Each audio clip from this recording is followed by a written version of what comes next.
The African American Legend series highlights the accomplishments of blacks in areas as varied as politics, sports, aviation, business, literature, civil rights, and religion. We'll explore how African Americans have succeeded in areas where they'd been previously excluded because of segregation, racism, and lack of opportunity. I'm your host, Dr. Roscoe C. Brown, Jr., and with us today is Hazel Dukes, the president of the New York State NAACP, and a great advocate for the rights and privileges and responsibilities of African Americans. Welcome to African American Legends, Hazel. Thank you so much, Dr. Brown. It's always a pleasure to be with you. Now, NAACP is letters that are historic in the history of Black America and America in general. Absolutely. They've just gone through a change in leadership. Could you tell us about what's happening with the National NAACP, and then we'll talk about the New York State. What's going on? What's the change in leadership? How is it working? It's great. I think that the search committee did an extraordinary job to go out and find a person such as Bruce Gordon. Everyone was shocked when it was a secret. His name had never flown. He had never been in the civil rights, as people defined it, activism. But when you read and hear from Bruce Gordon, he is a civil rights activist. He was at another level in the civil rights activism. He was at Verizon. He came up through the ranks, retired from there as being one of the top African Americans within that industry. Bruce Gordon is a native of New Jersey. Parents came up through the NAACP. So as a child, he understood. You're right. NAACP is celebrating its 97th year, looking forward to the centennial. And so that name is in the courtrooms and in back rooms and in classrooms, that name is known. The letter stands out for people. Unfortunate, many of our young people did not know it. It was highlighted again in the death of Rosa Parks. People didn't know that Mrs. Parks was a secretary for the NAACP. They didn't know that she had been a youth advisor for NAACP, and it's unfortunate. We have one of the greatest magazine that can be put out, The Crisis, that again continue to highlight and bring forth the issue of where NAACP has been in the 97 years of the struggle. But the majority news media, even television, only highlight a segment during what is known as Black History Month now, which is the shortest month in the year, and do not do diligent to the history for us. Well, the NAACP, of course, was founded in 1908, and both whites and blacks led to found it. Absolutely. They've been the advocates for bringing out protests long before protest was popular. They've been in the courts. They led the battle for desegregation in the Brown versus Board of Education case. They helped to develop the Legal Defense and Education Fund, Absolutely. which is now independent. And the NAACP has been the place where whenever you say advocacy for black folks, that's where it's gone. Absolutely. However, because of the advocacy of the Student Nonviolent Coordinating Committee, Martin Luther King, the Southern Christian Leadership, with their protest, and not that NAACP weren't involved, but other groups took the forefront, the leadership, the visible leadership. Then some of the young people said the NAACP isn't doing anything. Yes. What they really meant is they're not out picketing every day. Right. But on the other hand, as you know, and we're going to get to New York State, the NAACP has a number of very specific programs that are aimed at improving the conditions of people of color. Absolutely. And people forget Julian Barnes, who is the chairman of the board, was absolutely an advocate, absolutely involved in the student nonviolence. So the context of what people don't know is because they don't read the history. And as you said, there still is a myriad of programs that NAACP is involved with today. under the leadership of our Kwesi Mfume, who brought it to another level, looking at economic development. So civil rights is not just picketing; it's the movement of our communities to a different level. And I think each leader brings that, and I think that Bruce Gordon will bring another attribute of what the civil rights. As he said all the time, I'm not afraid of a picket line, but I would rather be inside having a conversation with those who make the decision, the policymakers, to see that we get where we need to be in this century. And he most certainly is interested in young people.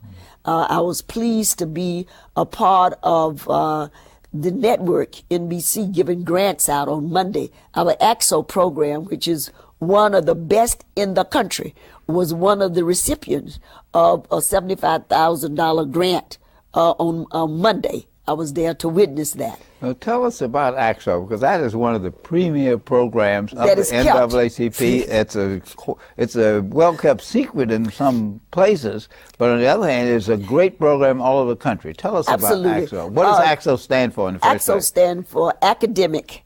First, we want our children to exceed in education. And Olympics, that mean that, and it's not just for sports. We take from art to ballet. Just let me make a point. Have you seen the Allen Ailey dances? Just recently. Well, 3 of the young people are AXO I read that. awardees. I read that in the program. Yeah. When we see that, Yeah. when we see that these young people have gone on, not only that, we have a great opera singer that who have sung all over the world in every country, came out of AXO, because every week these people across the country, they are volunteers from every facet that you can think of, spend their time engineering. We have a great engineering team now of young African Americans who are coming back to give to their community. Every Saturday, these young people have to come and spend their Saturday mastering their art. Whatever it is, whether it's in engineering, whether it's in dance, whether it's in art, whatever. They have to come every Saturday, and it's from our community that give back to get these young people ready. They have an award ceremony, regional, then they have one statewide, and then they go to the national, and they have to compete with kids from all over the country. And guess what? New York City has come back with every kind of medal you could think of, because these young people are mentored not only in their academic, but in their goals for careers. And we're just so proud of these kids. I mean, if you go to a national convention in New York, take over, I mean, the world come down. California is trying to come in to take many of the first place winners for us, but they haven't. Our young people have had the pleasure to go to NASA. That we've had internships there. I mean, it's just wonderful, but nobody wants to hear the story. It's not the story where the kids are shooting. So we don't get the kind of publicity we need when the regional contest. This past weekend, NBC did go. There will be a segment showing our young people at work on a Saturday. But we don't have the kind of TV coverage that we need nationally when these young people are competing and pilots and people from different professionals come to give out these awards and be with these kids for 3 days. Now, your mentors and teachers are volunteers, are they Oh, not? absolutely. There's nobody paid for this. We have one executive director that go to the schools to recruit. Through our schools, you have to be 7th grade to a senior. And so Anton Tomlin go out to these schools every day, trying to knocking on doors to principals, to teachers, to guidance counselors, to say, look, tell us about your kids who have a desire that they want to find a cure for cancer. You know, we can bring them in, we can motivate them, we can help them academic to further their career, to see if that's really where they want to go. We have people that they can come and sit with. You counselors, you guidance counselors don't have the time, but we can give them the kind of time we need one-on-one. And these kids succeed. Well, clearly, this is a great program. And it was started by a great legend when you talk about African Americans, Vernon Jarrett. Okay, one of the great journalists from Chicago. Right. Absolutely. Came to Ben Hooks under his tenure and say, I want to do something about African Americans. And because we had a venue already, don't forget, NAACP held what is known as youth and college councils. No other civil rights organization can do that. We have young people that adults work with on a weekly basis, teaching them about the legislation, teaching them about what it means to vote, what it means. We just did a SAT with 2 weeks ago out in Queens with young people. They came from New Jersey. They came from all over the tri-state.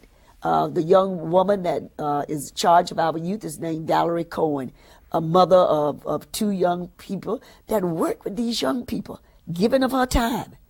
Of course, what you're saying is there are opportunities for service in the African American community.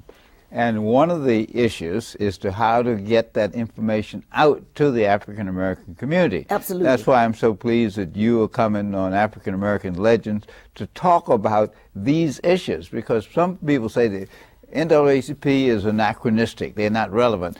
Clearly, what you describe is the most relevant thing that could be done. For our youth. Absolutely, but you belong to one of my premier branches, the Mid-Manhattan branch. You go there to a meeting, people are not serving tea and coffee, they are talking about the real issues. They bring the city legislators, they bring state legislators, they bring principals and educators to talk about how can we work together. We have adopted schools in this city. Mid-Manhattan branch has adopted a school. The New York City Housing Authority have adopted a school in the Bronx. And they have a readout program, a night program where the young people bring their pillows and they read once a week. The scores have gone up. I was the speaker for their graduation last year. So, no, it's not on TV.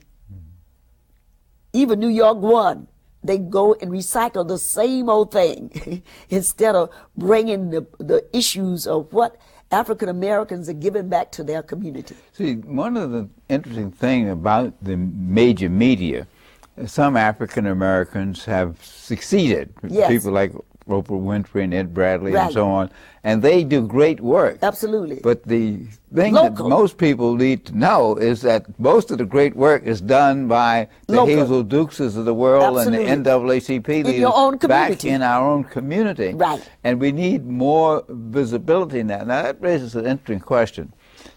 Probably the most influential media on young people now is music. Right. Particularly hip-hop music.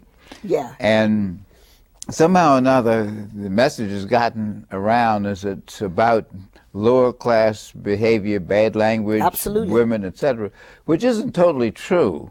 But what do you think we, the organizations in the African American community, can do to incorporate hip hop, but at the same time continue the message of positive struggle? Because that's really the message we're talking about. Well, I was recently on BET with a program with Reverend Floyd Flake, 2 of the noted educators, as you know, and young people. It was called The Elders and the Youth Talking. And we said to them, hip-hop is a value if it is programmed in the right way. We could incorporate that with getting young people to understand the history.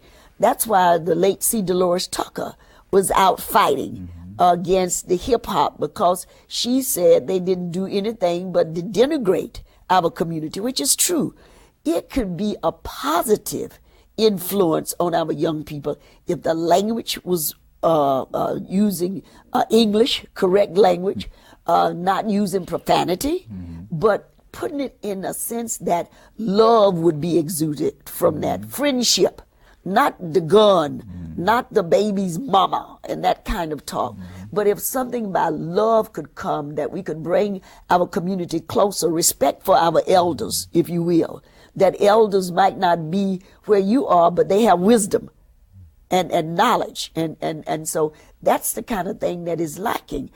It's so disrespectful, not only to our elders, but to our culture and our race as a whole. But of course, the people who produce those programs, those videos and so on, say this represents the reality in the community. And for some people, it is a reality. Most African American births now are to unwed mothers. Absolutely. And then AIDS is a major problem, absolutely, which really relates to behavior. And the absolutely. question that we're really talking about is, how do you modify behavior? This is the question that occurred at right after slavery with Reconstruction. How do you modify the behavior of millions of people? And many of us thought that education was the route, and that's where the black colleges started. That's where we began to say, get our education. We're getting the education. The high school graduation rate among African Americans has gone up tremendously, absolutely, over 50%. Absolutely. So the real question is, how do we integrate these old strategies of protest and development with the new realities that the young people are saying, well, this doesn't affect me because it's not helping me in my community? I know that's the challenge that we face. It's a real challenge, and the challenge to me, as I have observed this and really have spent a lot of painful hours talking about it, when I see this kind of behavior from our children, when I go into high schools and see young people being disrespectful in the hallways and whatever, my heart bleeds for it, because I know that is not the sentiment of our community. I still believe that the major networks have the most influence today on our children. You're right, because we don't have the family structure that we used to have. I think that it's too much of spending time on the electronic, on television, on the videos. And if we somehow, and I don't mean that young people should not have some idea of what's going on for young people, but if we somehow could meet with people that is the persons that portray this. I mean, we don't have anybody, the African American community is doing the performance and saying the words, but they couldn't do it if the majority community was not paying for it. Well, our community spends the money on it. Yeah, but we're consumers. We are consumers. You're exactly right. But let's talk about the evolution of some of these artists. They started mixing in their basement. Right. They started on the playground. Right. And people began to buy and identify with this, because many of our youth, African American, are alienated from those of us who are successful. Yeah. And have no respect so for what we've been through. Part of it is our communication with them. For example, what you went through in civil rights, what I went through at Tuskegee Airmen, we don't always discuss that with them, so therefore they don't understand, and then they develop their own counterculture, and the counterculture begins to catch on, and then the major media begin to invest in it. They have a wider range. You and I spend a lot of time one-on-one. We spend time in assemblies. This past Monday, I was over to Brooklyn Academy of Music, 250 young people, talking about what it meant, Rosa Parks, December 1. That was 250 young people. They were captivated there. They listened to what I had to say, because I told them I was born in Montgomery, Alabama. I had the experience of my parents taking me, putting a nickel in the hand and going in the back door. So it wasn't that I was somebody who had read about it. And so they were excited. The questions they asked me about living in Montgomery, and I told them about how I had to go to school, and when on the bus and my books were torn, that I didn't have a complete set of books. They were fascinated. These young people have no idea that this really happened. And to see a person that said, I lived it, I saw it, but that was only 250. Down the street, they were down there doing the rap music, you know. At that very moment, maybe 5 people was killed in Brooklyn. okay, by a gun that came from Carolina or came from Alabama. And we, 2 years ago, the NAACP brought a federal suit in Brooklyn about guns. We lost that suit. Jack Weinstein wrote some great things about it. The city commissioner Kelly was involved in that suit.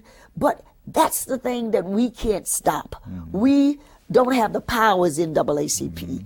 But we try to reach as many young people as we can, whether it's in a classroom, whether it's in an assembly. And we are saving some young people. Oh, it's not all our young people. And that's what saddened me so, that the media make it seem that all of our children are lost, gone to hell in a breadbasket, which is not true. I've been where a young man is accepted into Harvard that rode the subway. That's right. I remember that. Rode the subway to complete high school and made the best grades. So there are still young people with all the challenges, all the odds, they are beating it. See, that's why we need the Hazel Dukeses of the world. See, we are on television, we are communicating literally to tens of thousands of people right this very moment, and you're raising those particular issues. Translating then into politics, because politics is everything. Absolutely. It has to do with how do you control the media, Absolutely. how you control housing, how you Right. control taxes. What I know the NAACP is nonprofit and can't be actively involved in politics other than voter registration. Right. But what do you see as some of the issues in New York State and New York City that the NAACP and others are interested in, even though they're not formally involved in politics? Well, we are interested in, we do voter registration.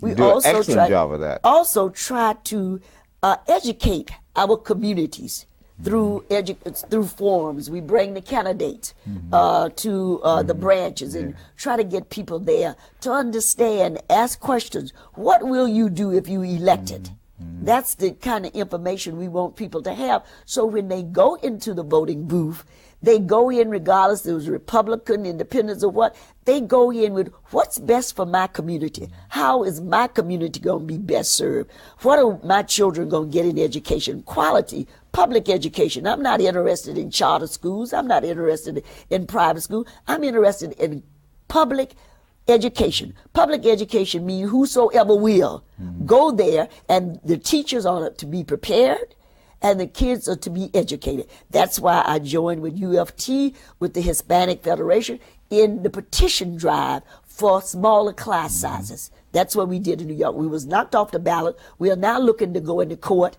because what the city is saying is absolutely not true. Because in Florida, our state conference in Florida beat Jeff Bush on smaller class sizes through petition, and the court upheld their petitions. And we're looking at it now. We need smaller class sizes. It's been proven.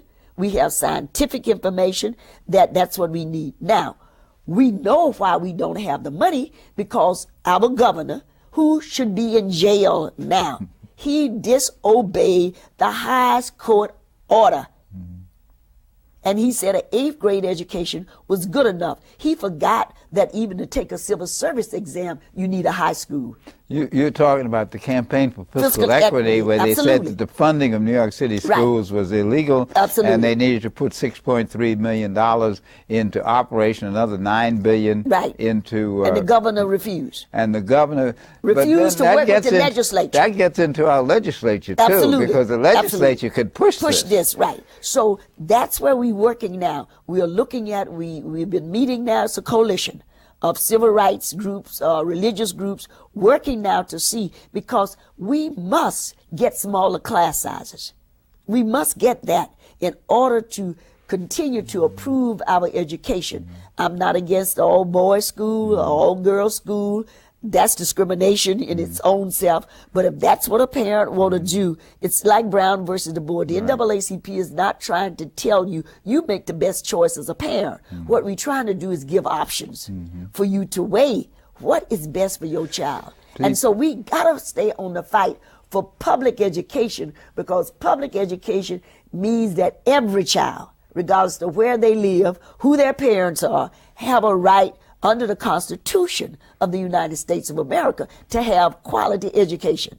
See, the dialogue that you're describing is a dialogue we need to have in the African American community as well as the majority, the Caucasian community, although in New York City, the people of color are the majority. Absolutely. But the point is that too frequently we depend on our civil rights leaders and spokesmen, and some of our citizens, the average citizen, including people in the business community, don't speak out on these issues. How do we get more of them to speak out? Well, that's when we did the petition drive. That was to get to the grassroots, if you will, to get to the parents. We did have meetings across the state. Campaign for Fiscal Equity have had meetings in the community where parents could understand. The Hispanic Federation, that's why we in this coalition, because we tried to, and you sit on the board with Noreen Conley, who have done an excellent job giving us the scientific and the data. And so we have collaborated, and we are holding meetings across the city with parents groups, trying to break it down where they could understand why this is so important, why they need to go with us to Albany, to knock on the doors, to talk to the Senate as well as to the Assembly, talk to the governor. Although he's out running for a president, we're going to have to work with the two houses now. We're going to have to really back down. We are losing a great friend in the Assembly, Steve Sanders. Assemblyman Steve Sanders was very open-minded. He worked hard with us to make sure that it happened, but it wasn't good enough, so we got to keep the pressure on. And you are right, Hazel Dukes, president of the New York State NAACP. Keep the pressure on, and that is the message that comes through. Thanks so much for talking with us about the future of New York City, the future of the state, the future of our children, and the role of the NAACP. Thank you. Thank you so much.